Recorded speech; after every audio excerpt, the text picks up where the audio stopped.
Konnichiwa minasan, welcome back to another video. ഞാൻ നിങ്ങളുടെ സ്വന്തം എക്സ്ട്രാ കോമിക്സ്. സോ നമ്മൾ ഇന്ന് മുതൽ പുതിയൊരു മാൻഹുവിന്റെ എക്സ്പ്ലനേഷൻ തുടങ്ങുവാണ്. സോ ഫാൻ ഫേവറേറ്റ് ആയിട്ടുള്ള നമ്മുടെ സോളോ ലെവലിംഗിന്റെ സീസൺ 3 ആണ് നമ്മൾ ഇന്ന് നോക്കാൻ പോകുന്നത്. നോർമലി ആനിമെ കാണുന്ന ആൾക്ക് ഞാൻ എന്റെ വീഡിയോസ് റെക്കമെൻഡ് ചെയ്യാറില്ല. മാംഗയും മാൻഹു ഒക്കെ വായിക്കുന്നവർക്കാണ് ഞാൻ എന്റെ വീഡിയോസ് റെക്കമെൻഡ് ചെയ്യുന്നത്. പക്ഷേ ഇത് നിങ്ങൾ സോളോ ലെവലിംഗിന്റെ ആനിമി കോട്ടപ്പായ എല്ലാവർക്കും തന്നെ അയച്ചു കൊടുക്കണം. കാര്യം ആനിമെ കാണുന്നവർ നന്നായിട്ട് തന്നെ ഈ സ്റ്റുഡിയോക്കാർ പറ്റിക്കുന്നുണ്ട്. നോർമലി ചെറിയ ചെറിയ കാര്യങ്ങളാണ് ഇത്ര നാൾ അവർ കട്ട് ചെയ്തുകൊണ്ടിരുന്നതെങ്കിലും ഈ ലാസ്റ്റ് ഇറങ്ങിയ എപ്പിസോഡ് ഉണ്ടല്ലോ, അതിനകത്ത് മേജറായുള്ള പല ക്യാരക്ടേഴ്സിന്റെ ഇൻട്രൊഡക്ഷൻ കട്ട് ചെയ്ത് കളഞ്ഞു.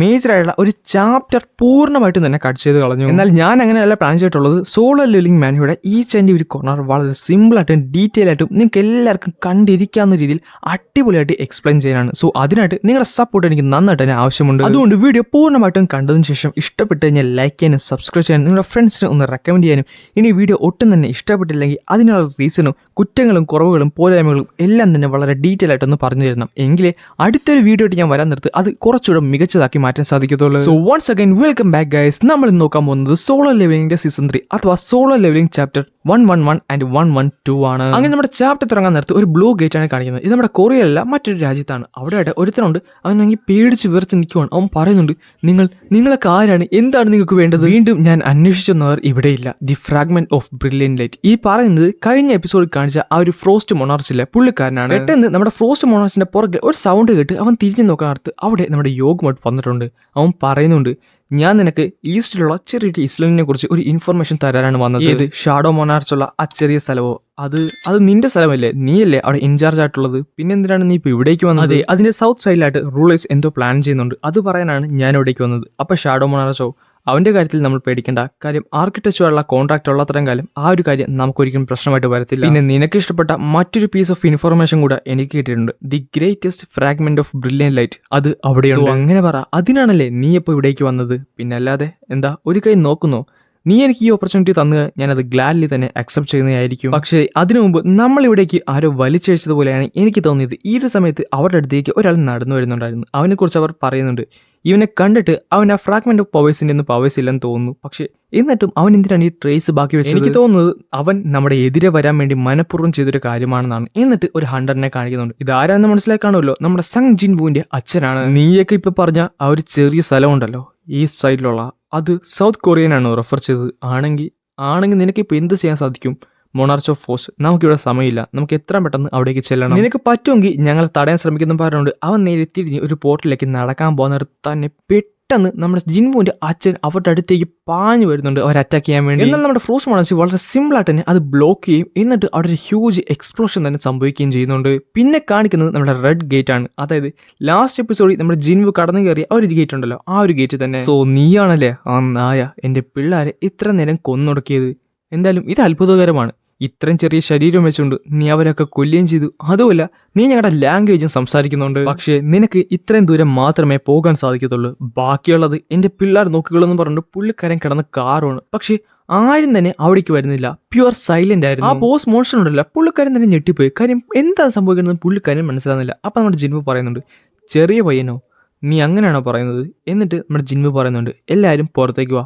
പെട്ടെന്ന് ഒരു സൈഡിൽ കൂടെ നമ്മുടെ ടസ്കും അതേപോലെ ഇഗ്രിസും, മറ്റൊരു സൈഡിൽ കൂടെ നമ്മുടെ ടാങ്കും അയണും എല്ലാവരും പുറത്തേക്ക് വരും. എന്താണ് സംഭവിക്കണമെന്ന് ആ ബോസ് മോൺസ്റ്ററിന് മനസ്സിലാകുന്നില്ല. കാര്യം പുള്ളിക്കൻ്റെ ആൾക്കാർ വരുന്നതിന് പകരം ജിന്നുവിൻ്റെ ആൾക്കാരാണ് അവിടേക്ക് വന്നുകൊണ്ടിരുന്നത്. പെട്ടെന്ന് ആരോ ഒരാൾ എന്തോന്നെടുത്ത് നമ്മുടെ ബോസ് മോൺസ്റ്ററിന്റെ മുഖത്തേക്ക് എറിയുന്നുണ്ടായിരുന്നു. പുള്ളിക്കാരൻ നോക്കാൻ നേരത്ത് അത് പുള്ളിക്കാരൻ്റെ കീഴിലുള്ള ഒരാളുടെ തലയായിരുന്നു. പെട്ടെന്ന് മറ്റൊരാൾ കൂടെ നമ്മുടെ ജിൻവുവിന്റെ സൈഡിലേക്ക് വന്നിട്ടുണ്ട്. അതാരാന്ന് മനസ്സിലാക്കാണോ? എന്നിട്ട് നമ്മുടെ ജിൻവുവിന്റെ ആർമിയാണ് കാണിക്കുന്നത്. അവരെല്ലാവരും ഒരു ഫൈറ്റിന് വേണ്ടി റെഡി ആയിട്ട് നിൽക്കുകയാണ്. ഇത് കാണാൻ നേരത്ത് ആ ഒരു മോൺസ്റ്ററിന്റെ ദേഷ്യം വന്ന് കിടന്ന് കാണാൻ നേരത്ത് ജിൻവു പറയുന്നുണ്ട്, സോ തുടങ്ങിക്കോ. ഇതൊന്ന് കേൾക്കാൻ കാത്തിരിക്കുമായിരുന്നു നമ്മുടെ ഷാഡോസ്. അവരപ്പോൾ തന്നെ നേരെ കയറി അവിടെ ഒരു ഹ്യൂജ് ബാറ്റിൽ തന്നെ സംഭവിക്കും. വളരെ സിമ്പിൾ ആയിട്ട് തന്നെ അവിടെ നടന്ന മോൺസ്റ്റേഴ്സിനൊക്കെ അവർ ഡിഫീറ്റും ചെയ്യുന്നുണ്ട്. എന്നാൽ ഇതേ സമയത്ത് നമ്മുടെ ജിൻവു പതുക്കെ നടന്ന് ആ ഒരു ബോസ് മോൺസ്റ്ററിന്റെ അടുത്തേക്ക് ചെല്ലുന്നുണ്ടായിരുന്നു. ഈ സമയത്ത് ജിൻവുവിനെ അറ്റാക്ക് ചെയ്യാൻ വേണ്ടി രണ്ടുപേർ വരുന്നുണ്ടെങ്കിലും പെട്ടെന്ന് തന്നെ ടാങ്ക് അവിടേക്ക് വന്ന് അവർ രണ്ടുപേരെ സൈമൾട്ടേനിയസ്ലി ഡിഫീറ്റ് ചെയ്യും. ഇത് കണ്ടിട്ട് ആ ബോസ് മോൺസ്റ്ററിന്റെ ദേഷ്യം വന്ന് പുള്ളിക്കാരൻ കിടന്ന് കാണുന്നുണ്ട്. പക്ഷെ ഇത് നമ്മുടെ ജിൻവുവിന് ഒട്ടും തന്നെ ഇഷ്ടപ്പെട്ടില്ല. ആ ഒരു കാര്യം നമ്മുടെ ഇഗ്രിസിനും ബെറുവിനും മനസ്സിലായി. അടുത്ത സെക്കൻഡ് ആ ബോസ് ബോസ് മോൺസറിന്റെ വലത്തെ കൈ നമ്മുടെ ബെറുവും ഇടത്തെ കാല് നമ്മുടെ ഈഗ്രസും മുറിച്ചു മാറ്റും. കൺട്രോൾ പോയ പുള്ളിക്കാരൻ നേരെ താഴത്തേക്ക് വീഴും. അപ്പം തന്നെ ടസ്ക് പുള്ളിക്കാരൻ ഹിം ഓഫ് ജയന്റ് യൂസ് ചെയ്ത് ഭയങ്കരധികം വലുതാകും.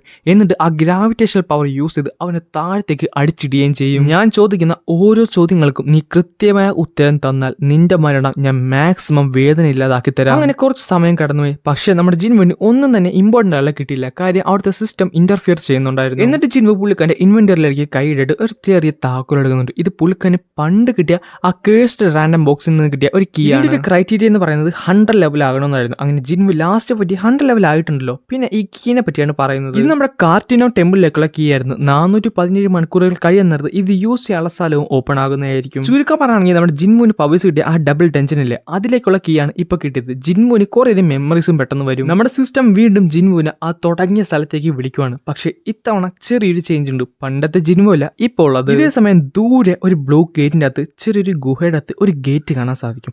ആ ഗേറ്റിന്റെ അകത്ത് ഒരാൾ ജിൻവുവിനെ കാത്തിരിപ്പുണ്ടായിരുന്നു. അത് ആരുമല്ല, നമ്മളെ ഫസ്റ്റ് സീസണിൽ കണ്ട ആ ഒരു ബിഗ് ആയുള്ള സ്റ്റാച്ചു ഉണ്ടല്ലോ, അവനാണ്. അവൻ ചിരിച്ചുകൊണ്ട് ജിൻവുവിനെയും കാത്തിരിക്കുവാണ്. അങ്ങനെ നമ്മുടെ ജിൻവു വീണ്ടും തിരിച്ച് അവന്റെ ഓഫീസിലേക്ക് വന്നിട്ടുണ്ട്. അവിടെ ജിൻവു ഇരിപ്പുണ്ടായിരുന്നു. നന്നായിട്ട് വർക്കും ചെയ്യുന്നുണ്ടായിരുന്നു. നമ്മുടെ സൺ ജിൻവു പറയുന്നുണ്ട്, നിന്റെ ഹാർഡ് വർക്കിനൊക്കെ താങ്ക്സ്, ഞാൻ കുറച്ചധികം സാധനങ്ങൾ കൊണ്ടുവന്നിട്ടുണ്ട്. അതാകട്ടെ നമ്മുടെ പ്രീമിയം എസൻസ് സ്റ്റോൺ ആയിരുന്നു. നമ്മുടെ ജിൻഹു ആയിട്ട് ഞെട്ടി പോകുവാണ്. താങ്കൾ ഒരു ഹൈ ലെവൽ റാങ്കിങ് ഗേറ്റ് ഒറ്റയ്ക്ക് ക്ലിയർ ചെയ്തു. എന്തായാലും ഇത് നന്നായി. കാര്യം നമ്മുടെ എംപ്ലോയീസിനൊക്കെ പൈസ കൊടുക്കാൻ ഇത് തന്നെ ധാരാളം. എന്ത് എംപ്ലോയീസോ? താങ്കൾ മറന്നുപോയാൽ നമ്മൾ പറഞ്ഞല്ലേ, നമുക്കിനി ഒരാൾ കൂടെ വേണം നമ്മുടെ ഗിൽഡ് ഫോം ചെയ്യാനായിട്ട്. ഒരു ഗിൽഡ് മാസ്റ്ററും ഒരു വൈസ് ഗിൽഡ് മാസ്റ്ററും അതേപോലെ ഒരു അഡീഷണൽ മെമ്പറും കൂടെ വേണം. എന്തായാലും നോക്കുന്നതൊന്നും കുഴപ്പമില്ല, പക്ഷെ നല്ലൊരാളെ നോക്കി എടുത്തേക്കണം. കാര്യം അവന് പെർമനന്റ് ആയിട്ട് നമുക്ക് ആവശ്യമുള്ളതാണ് ജിൻവു സാൻ. പക്ഷെ മറ്റൊരു ഇമ്പോർട്ടൻ്റ് ഉള്ള കാര്യം നമ്മൾ ഇപ്പോഴും മറന്നു. ജിൻവുവിന് ഒരു ഐഡിയ ഇല്ല ഇവൻ എന്താണ് ഇമ്പോർട്ടൻ്റ് എന്ന് പറയുന്നത്. പെട്ടെന്ന് അവൻ പറയുന്നുണ്ട്, നമ്മുടെ ഗിൽഡിന് ഒരു പേര് വേണം. ഓ, ഇതാണ് ഇത്ര വലിയ ഇമ്പോർട്ടൻറ്റ്. എന്നിട്ട് പുള്ളിക്കാരൻ നിർത്താതെ ഇങ്ങനെ ബ്ലാ ബ്ലാ ബ്ലാ എന്ന് പറഞ്ഞാൽ സംസാരിച്ചുകൊണ്ടിരിക്കുകയാണ്. ഒരു പേരുണ്ടിരിക്കാനുള്ള വഴിയിലാണ് പുള്ളിക്കാരൻ നിൽക്കുന്നത്. പെട്ടെന്നായിരുന്നു നമ്മുടെ ജിൻവു പറയുന്നത്, സോളോ പ്ലെയർ ഗിൽഡ്. അതെങ്ങനെയുണ്ട്? ഇത് കേൾക്കാൻ നേരത്ത് നമ്മുടെ ജിൻഹോ ഞെട്ടിപ്പോകും. എന്താ പോലെ തമാശയാണ്, സോളോ പ്ലേ ഗിൽഡാ, ഇങ്ങനെ ഇതുവരെ പേരിടാൻ അറിയാമല്ലേ. പെട്ടെന്നായിരുന്നു അവിടെ ഒരു നോക്ക് വെക്കുന്നത്. അവനായിട്ട് അത് പോയി തുറക്കുന്നുണ്ട്. അവൻ തുറക്കാൻ നേരത്ത് കാറുമാണ് ചെയ്യുന്നത്. കാര്യം അവിടേക്ക് വന്നത് നമ്മുടെ ചാഹേയിനിലെ പുള്ളിക്കാരിയാണ് വന്നിട്ടുള്ളത്. അല്ല മിസ് ചാ, താങ്കൾ എന്തിനാണ് എവിടേക്ക് വന്നത് നമ്മുടെ ജിൻവു ചോദിക്കുന്നുണ്ട്. അപ്പോൾ പുള്ളിക്കാരി പറയുകയും ചെയ്യും, അത് പിന്നെ എനിക്കും താങ്കളുടെ ഗിൽഡ് ചേരണമെന്ന് ആഗ്രഹമുണ്ട്. പിന്നെ കാണിക്കുന്നത് അവർ രണ്ടുപേരും കൂടെ ഒരു സോഫയിൽ ഇരിക്കുന്നതാണ്. നമ്മുടെ ജിൻവു വീണ്ടും ചോദിക്കും, ഒരു വട്ടം കൂടെ ഒന്ന് പറയാൻ പറ്റുമോ എന്തിനാണ് ഇവിടേക്ക് വന്നത്? അവൾ വീണ്ടും പറയും, അത് ഞാൻ നേരത്തെ പറഞ്ഞില്ലേ, എനിക്ക് ഈ ഗിൽഡിൽ ചേരണമെന്ന് താല്പര്യമുണ്ട്. ജിൻവുമായിട്ട് വളരെയധികം കൺഫ്യൂഷനിലാണ് ഇരിക്കുന്നത് ഇവളിങ്ങനെ വന്ന് പറയാൻ നേരത്ത്. അപ്പോൾ പുള്ളിക്കാരൻ ചോദിക്കുന്നുണ്ട്, അല്ല ചേർപ്പാൻ പറഞ്ഞിട്ടാണോ താങ്കൾ ഇവിടേക്ക് വന്നത്? അല്ല പിന്നെ എന്ത് പറ്റി? മിസ്റ്റർ ചോയ് താങ്കളെ പുറത്താക്കിയോ? അതുമല്ല, ഇത് രണ്ടും അല്ലെങ്കിൽ താങ്കൾ എന്തിനാണ് എന്റെ സോളോ പ്ലെയർ ഗിൽഡിൽ ചേരാൻ വന്നത്? ഇത് കേൾക്കാർത്ത് അവൾ ഞെട്ടിപ്പോവും. സോളോ പ്ലെയർ ഗിൽഡാ, ഇതെന്ത് പേര്? ജിൻവു സാൻ ഞാൻ നേരത്തെ തന്നെ പറഞ്ഞല്ലേ ഈ പേര് വൺ ഷോക്കാണ്. നമുക്ക് വേറെ പേര് എന്തായാലും കണ്ടുപിടിക്കാം. തൽക്കാലം ഇതിപ്പിങ്ങനെ നിന്നോട്ട് ആ പേര് പറയേ ചെയ്യരുത്. എനിക്ക് സംഭവം എന്താണെന്ന് അറിയാമല്ലോ, പക്ഷെ ഇവൾ എന്തോ നന്നായിട്ട് എന്നെ വിളിക്കുന്നുണ്ട്. അവളുടെ ഹെയർ ബീറ്റ് നന്നായിട്ട് അടിക്കുന്നുണ്ട്. അത് മാത്രമല്ല അവളുടെ ബ്രീത്തിങ് സ്റ്റൈലും എല്ലാം ചെറിയ ചെറിയ വ്യത്യാസമുണ്ട്. ഇവൾ എന്തോ എന്നോട് വിളിക്കുന്നു. മിസ്സസ് ചാ, ഞാൻ ഒരു കാര്യം ചോദിക്കട്ടെ, താങ്കൾ ഒരു 100 ആയിട്ട് ഏകദേശം 2 വർഷം പോലും ആയിട്ടില്ല. അതുമല്ല ഇപ്പോൾ ഒരു ഗിൽഡുമായിട്ട് ഓൾറെഡി കോൺട്രാക്റ്റിലുണ്ട്. സോ ഇപ്പോൾ ഇവിടേക്ക് വന്നു കഴിഞ്ഞാൽ അതൊരു വലിയ പെനാൽറ്റി തന്നെ കിട്ടത്തില്ലേ? അതോർത്ത് പേടിക്കാൻ വേണ്ട. പെനാൽറ്റി എടുക്കാനുള്ള പൈസയൊക്കെ എൻ്റെ കയ്യിലുണ്ട്. എന്ത്, ഇവൾ പെനാൽറ്റി അടക്കാനും തയ്യാറാണോ? പിന്നെ ഒരു കാര്യം കൊണ്ട്, ഞങ്ങളുടെ ഗിൽഡ് ഇപ്പം നിലവിൽ തുടങ്ങിയത് മാത്രമേ ഉള്ളൂ. അതുകൊണ്ട് താങ്കൾ അഫോർഡ് ചെയ്യാനുള്ള പ്രൈസും ഞങ്ങളുടെ ഇല്ലില്ല. അത് വേണ്ട. കാര്യം എനിക്ക് ഈ ഗിൽഡിൽ നിൽക്കാൻ ഒരു പൈസയുടെ ആവശ്യമില്ല. സിസ്റ്റർ, താങ്കൾക്ക് ഇവിടെ ഒരു ഉപയോഗവും ഇല്ല. പിന്നെ എന്തിനാണ് താങ്കൾ ഞങ്ങളുടെ ഗിൽഡിൽ ചേരാൻ ഇത്രയധികം നിർബന്ധം പിടിക്കുന്നത്? സത്യം പറഞ്ഞാൽ ഞാനിത് എങ്ങനെ അവളോട് പറയും? പിന്നെ കാണിക്കുന്ന ഒരു ഫ്ലാഷ് ബാക്ക് ആണ്. അവൾ കണ്ണ് തുറക്കാൻ നേരത്ത്, അത് നമ്മുടെ ജെജു ഇസ്ലൻഡ് ആർക്ക് കഴിഞ്ഞുള്ള അവൾ കണ്ണ് തുറക്കാൻ നേരത്ത് അവളുടെ കൂടെ ആയിട്ട് നമ്മുടെ ചെയർമാനും ഉണ്ടായിരുന്നു. ചെയർമാൻ വളരെ ഡീറ്റെയിൽ ആയിട്ട് തന്നെ എന്താണ് സംഭവിച്ചതെന്ന് അവൾക്ക് പറഞ്ഞു കൊടുക്കുന്നുണ്ട്. എന്നിട്ട് അവൾ ചോദിക്കുന്നുണ്ട്, അല്ല ചെയർമാൻ, സൺ ജിൻവു പുള്ളിക്കാരൻ ഇവിടേക്ക് വന്നിരുന്നു. പുള്ളിക്കാരൻ വന്നെന്ന് പറയുന്നത് തന്നെ പുള്ളിക്കാരിക്ക് വളരെയധികം സന്തോഷമാകും. കാര്യം അതൊരു ഡ്രീം അല്ലെന്ന് പുള്ളിക്കാരിക്ക് മനസ്സിലായി. പറഞ്ഞാൽ ഞാനിത് എങ്ങനെ ഇവനോട് പറയും, എനിക്ക് ഇവന്റെ കൂടെ ഇവന്റെ അവസാനം വരെ കാണണമെന്ന് എനിക്കാണെങ്കിൽ ഒന്നും പറയാനും പറ്റുന്നില്ലെന്ന് പറഞ്ഞു പുള്ളിക്കാരി അവിടെ കിടന്ന് ബ്ലഷ് ആകുവാണ്. ഇത് കാണാൻ നേരത്ത് ജിൻവുവിന് ഒരു കുന്തവും മനസ്സിലാകുന്നില്ല. എനിക്ക് തോന്നുന്നു താങ്കൾക്ക് ഇതിന്റെ ഉത്തരം പറയാൻ സാധിക്കത്തില്ല എന്നാണ്. പെട്ടെന്നായിരുന്നു മിസ്സസ് ചാ ആ ഒരു ഉത്തരം പറയണത്.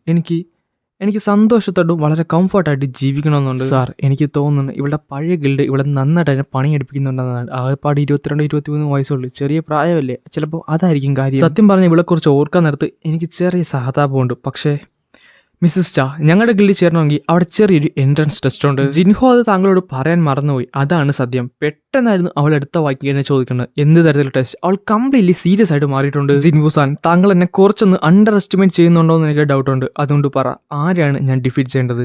മിസ്സസ് ചാ, എൻ്റെ സ്ട്രോങ്സ്റ്റ് സമണായിരിക്കും ഞാനിവിടെ ചൂസ് ചെയ്യാനും പോകുന്നത്. ഒരു കുഴപ്പമില്ല, ഞാൻ റെഡിയാണ്. അങ്ങനെയാണ് ചാപ്റ്റർ 112 ഇവിടെ അവസാനിക്കുന്നത്. സോ ഗൈസ്, നിങ്ങളോടാണ് എനിക്ക് ചോദിക്കാനുള്ളത്, ഹോണസ്റ്റ് ആയിട്ട് തന്നെ ഉത്തരം പറയണം. എങ്ങനെയാണ് ഉണ്ടായിരുന്നു നമ്മുടെ വീഡിയോ?